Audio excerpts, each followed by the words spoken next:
Welcome to our channel. నేను మీ Charan Parimi. Madanapalle issue రోజు రోజుకి చిలికి చిలికి గాలివాన అవుతుంది. ఇక పెద్దిరెడ్డి చేసిన అక్రమాల చిట్టా ఒక్కొక్కటి బయటకు వస్తుంది. ఈ విషయంలో ఏపీ గవర్నమెంట్ చాలా సీరియస్గా ఉంది. ఈరోజైతే అనేక మంది కలెక్టరేట్ కార్యాలయం ముందు వందల మంది జనాభా వాళ్ళ అర్జీలు పట్టుకొని పెద్దిరెడ్డి మా భూములు లాక్కున్నాడు, మమ్మల్ని ఈ విధంగా చీట్ చేశాడు, మాకు అన్యాయం చేశాడు అని చెప్పేసి వాళ్ళ అర్జీలు పట్టుకొని నిలబడి ఉన్నారు. సో ఇంతమందికి అన్యాయం చేయడమా అని షాక్ అవ్వాల్సిన పరిస్థితి, అంత ఘోరంగా ఉంది. అలాగే మదనపల్లిలో ఈ ఫైళ్ళ దహనం కూడా, ఈ సబ్ కలెక్టరేట్ ఆఫీసులో ఫైళ్ళ దహనం ఎట్లా జరిగింది, అసలు దీని వెనక ఎవరున్నారా అన్న ప్రశ్నలు బయలుదేరినప్పుడు కూడా అన్ని వేళ్ళు పెద్దిరెడ్డి వైపే చూపిస్తున్నాయి.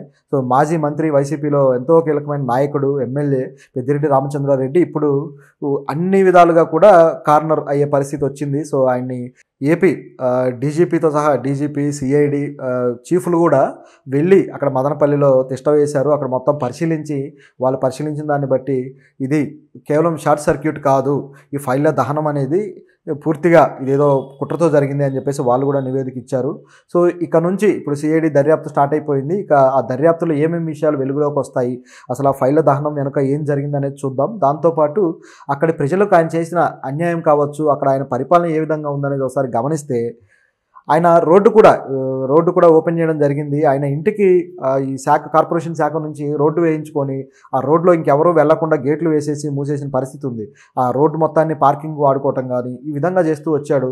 మొత్తానికైతే దీని విషయంలో ప్రజలు కూడా రియాక్ట్ అవ్వడము, గట్టిగా అడగడంతో ఇప్పుడు ఆ రోడ్డు ఓపెన్ చేయడం జరిగింది. సో ఇది పరిస్థితి.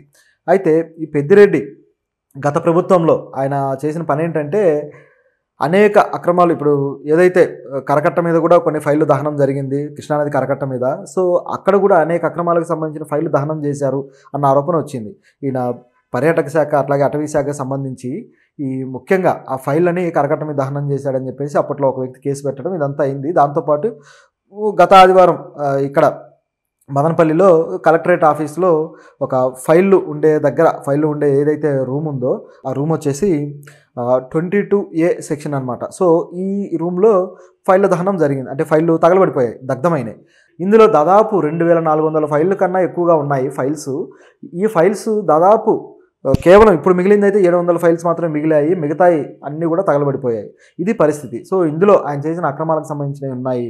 సో అవన్నీ కూడా వెలికి తీయాలనేది ఆరోపణ. అయితే ఆయన నుంచి వచ్చేది ఏంటంటే, లేదు మీరు కావాలంటే మిథున్ రెడ్డి ఏమంటున్నారంటే, కావాలంటే మీరు ఆన్లైన్లో చూసుకోండి, ఎవరైనా భూములు లాక్కున్నా, ఏమైనా అక్రమాలు చేసినా అవన్నీ ఆన్లైన్లో కనబడతాయి కదా, మీరు అక్కడ చూసుకుంటే సరిపోతుంది, ఎందుకు ఈ విధంగా మీరు కావాలని ఆరోపణలు చేస్తారు, ఎందుకు బ్యాడ్ చేయాలని క్రియేట్ చేస్తున్నారని ఆయన మాట్లాడడం జరిగింది. అక్రమాలు చేసినా ఆన్లైన్లో పెట్టుకొని అంత పబ్లిక్గా బెటర్ కదా. ఇప్పుడు అటవీ శాఖ భూములు ఉన్నాయి, అటవీ శాఖ భూముల్ని ఎంత దోచుకున్నారు ఏంటి అనేది ఆన్లైన్లో ఎలా ఉంటుంది. అలాగే ప్రజలవి కూడా ఇప్పుడు వీళ్ళు ఫేక్గా తయారు చేసుకున్నవి సో ఆన్లైన్లో ఎక్కించకపోయినా వీళ్ళ దగ్గర పత్రాలతోటి అనేక ఇబ్బందులు పెట్టిన పరిస్థితి ఉంది ప్రజల్ని. అక్కడ రెవెన్యూ శాఖ అధికారులు కూడా సరిగ్గా స్పందించకపోవడం, ప్రజలు వచ్చి మేము మొత్తుకున్నాము, మా భూములు లాక్కున్నారు, మమ్మల్ని కొడుతున్నారు, మేము వెళ్ళి అడిగితే అని చెప్పేసి ప్రజలు కూడా రెవెన్యూ శాఖ ఆఫీసుల ముందు కూర్చొని వాళ్ళు ఎంతో పోలీస్ కేసులు పెట్టినా కూడా ఏమాత్రం రియాక్షన్ లేదు, ఎవరూ పట్టించుకోలేదని చెప్పేసి ఇప్పుడు ప్రభుత్వం మారిన తర్వాత దాదాపు 100 మంది వచ్చేసి ఇప్పుడు కలెక్టర్ ఆఫీస్ ముందు ఉన్నారు. ఇది పరిస్థితి. సో వీటన్నిటికి సంబంధించిన ఆన్లైన్లో ప్రూఫ్లు ఎంతవరకు ఉంటాయి, కావాలంటే ప్రూఫ్లు చూసుకోండి అన్నారు, ప్రూఫ్లు ఏమో తగలబెట్టేశారు. సో ఇంకెక్కడ అవకాశం ఉంటుంది అనేది ఇక్కడ ప్రశ్న. ఆ తగలబెట్టిన సన్నివేశం కూడా మామూలుగా అయితే కలెక్టర్ ఆఫీస్లో దాదాపు 4 సెక్యూరిటీ గార్డ్స్ ఉంటారు, అలాగే మొత్తం కూడా సిస్టమ్ అంతా కూడా పకడ్బందీగా ఉంటుంది, సీసీ కెమెరాలు ఉంటాయి, ఇదంతా ఉంటుంది. అయినా సరే అర్ధరాత్రి 12 ఆ టైంలో కూడా ఒక గవర్నమెంట్ ఆఫీసరు ఆ కారిడార్లో తిరుగుతున్నాడు. సో ఆయనకి ఏంటి అక్కడ పని అనే క్వశ్చన్ కూడా బయలుదేరింది. సో ఈ విధంగా అనేక ప్రశ్నలు ఉన్నాయన్నమాట. So AP DGP Dwaraka Tirumala Rao కావచ్చు, అలాగే సిఐడి చీఫ్ రవిశంకర్ కావచ్చు, వీళ్ళు వెళ్ళి దాన్ని దర్యాప్తు చేసి అక్కడ మొత్తం తగలబడిందంతా చూసి ఇది షార్ట్ సర్క్యూట్ వల్ల జరగలేదు, ఇది వేరే జరిగిందని చెప్పి చెప్పడం జరిగింది. అలాగే ఇక చంద్రబాబు గారు కూడా సిఐడి విచారణకు ఆదేశించారు. ఇప్పుడు సిఐడి విచారణ జరగాల్సి ఉందన్నమాట. సో ఈ విచారణలో ఏం జరుగుతుంది, ఏం తేలుతుంది అనేది ఒకసారి చూడాల్సి ఉంది. ఇదే విధంగా 2022లో కూడా ఫైల్ మాయం చేయడం అనేది కూడా జరిగింది. అది కూడా ఈయన పెద్దిరెడ్డి నిందితుడుగా ఉన్న కేసుకు సంబంధించి అప్పట్లో నెల్లూరు కోర్టులో ఒక ఫైల్ దాచిపెడితే, ఫైల్ ర్యాక్స్ ఉంటాయి కదా, ఆ ర్యాక్స్లో ఉంటే ఎవరో తెలియని వ్యక్తులు, మొత్తానికి ఆ రిపేరింగ్ వర్క్ అది అని చెప్పి వచ్చిన వ్యక్తులు కుక్క అరిస్తే దానికి భయపడి అక్కడికి లోపలికి వెళ్ళారు, అనుకోకుండా అక్కడ ఫైల్ మాయమయ్యాయని చెప్పి చెప్తున్నారు.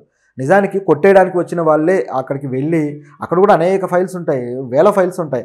ఆ వేల ఫైల్స్లో కరెక్ట్గా ఇవే ఫైల్స్ ఎలా తీయగలుగుతారు వాళ్ళు అన్న ప్రశ్న బయలుదేరింది.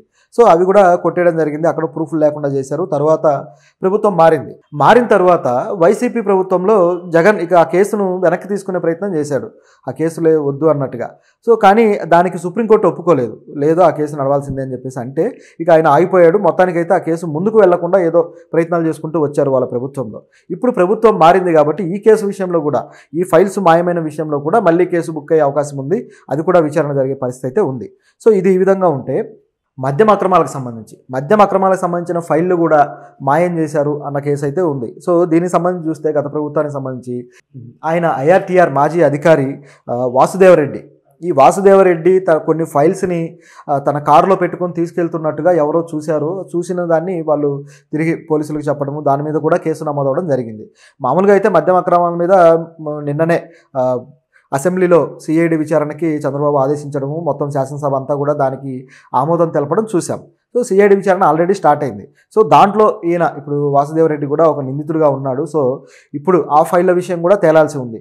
ఇట్లా 1 కాదు 2 కాదు అనేక శాఖలకు సంబంధించిన ఫైళ్ళు మాయమవడాలు, ఫైళ్ళు దగ్ధమవడాలు, షార్ట్ సర్క్యూట్లు జరగడాలు ఈ విధంగా ఏపీలో ఉందన్నమాట. సో ఎన్ని అక్రమాలు జరిగితే ఈ విధంగా జరుగుతుందన్న ప్రశ్న బయలుదేరుతుంది. అభివృద్ధి సంగతి అలా ఉంచి రాబందుల్లాగా ప్రజల భూముల్ని లాక్కొని, ప్రజల ఆస్తుల్ని లాక్కొని తిన్న తర్వాత ఇప్పుడు మాయమయ్యాయి, మీరు ప్రూఫ్లు చూసుకోండి అంటే ఎక్కడి నుంచి వస్తాయి ప్రూఫ్లు? సిఐడి మరి ఒకవేళ ప్రూఫ్లు లేకపోతే ఈ కేసును ఏ విధంగా ముందుకు తీసుకెళ్తుందనే ప్రశ్న అయితే ఉంది.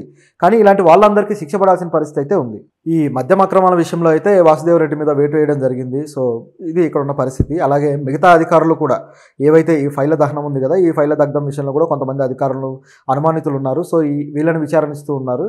దీంతోపాటు ఈ కరకట్ట మీద జరిగిన దాని విషయంలో కూడా అక్కడి అధికారులు కూడా కొంతమందిని సస్పెండ్ చేశారు. ఇలా ఈ విధంగా సస్పెండ్లు అయితే జరుగుతూ ఉన్నాయి. ఇంకా అనేక మంది అధికారులు ఎవరైతే ఈ గత ప్రభుత్వంలో ప్రభుత్వానికి అనుకూలంగా ఉండి ఈ విధంగా అక్రమాలకు సహాయం చేశారో వీళ్ళందరినీ కూడా లిస్ట్ అవుట్ చేస్తూ వస్తున్నారనమాట. సో ఈ అధికారులకైతే వేటు తప్పదు. ఆల్రెడీ అనేక మంది ఎస్పీలని మార్చిన పరిస్థితి ఉంది. అంటే ప్రభుత్వానికి అనుకూలంగా ఉన్నారన్న కారణంతో ఎస్పీలని మార్చారు. అలాగే అనేక మంది ఐఏఎస్లను కూడా మార్చిన పరిస్థితి ఉంది. సో మరి వీళ్ళ మీద కేసులు అయితే ఏం నమోదు కాలేదు, కానీ ఎస్పీలు ఐఏఎస్ల మీద, వీళ్ళ మీద అయితే ఎవరైతే ఈ రెవెన్యూ శాఖలు, కలెక్టర్ ఆఫీస్ శాఖల మీద అయితే కేసులు నమోదైన పరిస్థితి ఉంది. మరి ఇక ఫ్యూచర్లో ఏమేం కేసులు నమోదవుతాయో చూడాలి, ఇంకా ఏమేమి అక్రమాలు బయటకు వస్తాయో కూడా చూడాల్సి ఉంది. కానీ ఇదంతా కక్షపూరిత రాజకీయంగా మాత్రమే కాకుండా నిజంగా అవినీతి చేసిన అధికారులని సస్పెండ్ చేసి వాళ్ళని అరెస్ట్ చేస్తే బాగుంటుంది. కేవలం వీళ్ళ టార్గెట్ చేసుకొని ఇప్పుడు పెద్దిరెడ్డి అంటే ఈయన చంద్రబాబును ఓడించడం కోసమే జగన్ ఆయన నియమించడం జరిగింది. ఆయన కుప్పంలోనే ఎక్కువగా ఉండి, ఎందుకంటే ఇలా వీళ్ళిద్దరూ గతంలో మిత్రులను కూడా అంటారు. సో వీళ్ళు ఏదో కలిసి చదువుకున్నారని కూడా అంటారు. కాకపోతే చంద్రబాబుకు సరైన ప్రత్యర్థిగా ఈయన భావించి పెట్టడము, ఆయన కుప్పంలో ఉన్న అభ్యర్థికి ఈయన ఫుల్ సపోర్ట్ ఇవ్వడము, కుప్పంలోనే ఉండి ఎంకరేజ్ చేయడం, ఇదంతా చూసాం మనం. సో ఈ విధంగా చేసిన తర్వాత అంటే చంద్రబాబు ఓటమిని కోరుకున్నాడు కాబట్టి అది జరగలేదు. మొత్తానికి ఈ కక్ష పెట్టుకొని చంద్రబాబు ఈయనను టార్గెట్ చేశాడన్న ప్రశ్న కూడా బయలుదేరింది. అయితే ఈయన చేసిన అక్రమాలన్నీ కనిపిస్తూనే ఉన్నాయి. అయినా సరే ఇది రాజకీయ కక్షతో చేస్తే కేవలం ఆ వ్యక్తిని మాత్రమే టార్గెట్ చేసి ఒక లాజికల్ ఎండ్కి తీసుకురాకుండా, ఒక సరైన సొల్యూషన్ ప్రజలకు ఇవ్వకుండా వాళ్ళని అరెస్ట్ చేసేసి ఇంక అయిపోయిందంటే కాదు, సొల్యూషన్ కూడా కావాలి. ఈ అవినీతి అన్యాయం జరిగిన ప్రజలందరూ ఉన్నారు కదా, వీళ్ళందరికీ కూడా మరి తిరిగి వాళ్ళ ఆస్తులు వాళ్ళకి ఇవ్వడం ఇదంతా జరగాలి. అలాగే ఈ రెవెన్యూ శాఖలో, కలెక్టర్ ఆఫీసుల్లో ఈ అవినీతికి ఎవరైతే ఎంకరేజ్ చేసి అవినీతికి వీళ్ళు దోహదం చేశారో ఆ నాయకులను కూడా, ఆ అధికారులను కూడా అరెస్ట్ చేయాల్సిన పరిస్థితి ఉంది. అప్పుడే దీనికి ఒక ఎండింగ్ వస్తుంది. అలాగే కరప్షన్ విషయంలో ప్రభుత్వం సిన్సియర్గా పనిచేస్తుంది అన్న విషయం కూడా ప్రజలకు అర్థమవుతుంది. లేకపోతే అన్నిట్లాగానే ఇది కూడా అయిపోతుంది. మళ్ళీ వాళ్ళ ప్రభుత్వంగానే వచ్చిందంటే మళ్ళీ ఇక్కడ ఉన్న లీడర్లను అరెస్ట్ చేయడం, ఇదే ప్రోగ్రామ్ సరిపోద్ది అనమాట. సో ఇది కాదు రాజకీయం.